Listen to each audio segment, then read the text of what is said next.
One of the best documented UFO encounters happened in 2004 and it's known as the Nimitiz Case. This encounter is one of the pillars that added the much needed credibility on this topic, and it's the case that definitely pushed me into the believers category.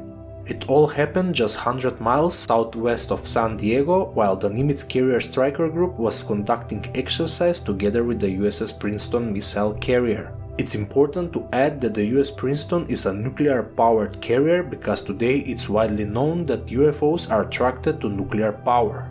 Equipped with the latest radar, which at that time was a brand new and improved version, Kevin Day, the senior radar operator on the USS Princeton, started noticing some weird objects descending from 70,000 feet to the level of the sea in a matter of seconds. After restarting and calibrating the equipment, the same objects appeared again, showing that they are real and that the sensors didn't have any malfunctions.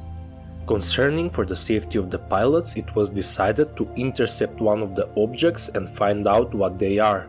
One day, while conducting training, the pilots Commander David Fravor and Lieutenant Commander Alex Dietrich, together with their Wizos, were sent on a real-life mission to intercept one of these strange anomalies. The 4 pilots in the 2 planes were guided by Kevin Day from the USS Princeton and additional radar support provided by the Hawkeye plane. The object appeared on 2 different radars, indicating that equipment malfunction is not in question.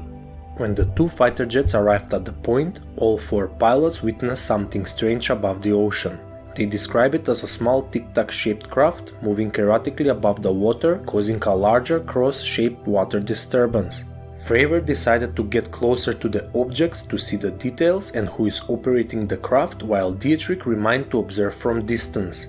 The tic-tac noticed the planes and engaged in a dogfight with Fravor. Then it suddenly disappeared and appeared 60 miles away to the Cape Point in a matter of seconds.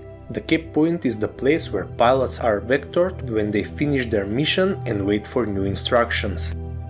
Both radars from Princeton and Hawkeye confirmed that it was the same object with the same sign of identification that appeared 60 miles away from the engagement point. This time, another pilot was sent to try and record the object with his infrared camera. This pilot was Chet Underwood, and guided by the 2 radars, he made this infrared footage of a tic-tac looking shape with no visual conventional propulsion system.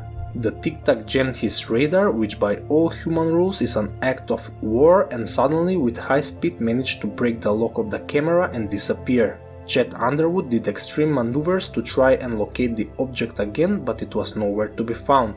This is corroborated by the radar data, and all indications are pointing that the object was not made by humans.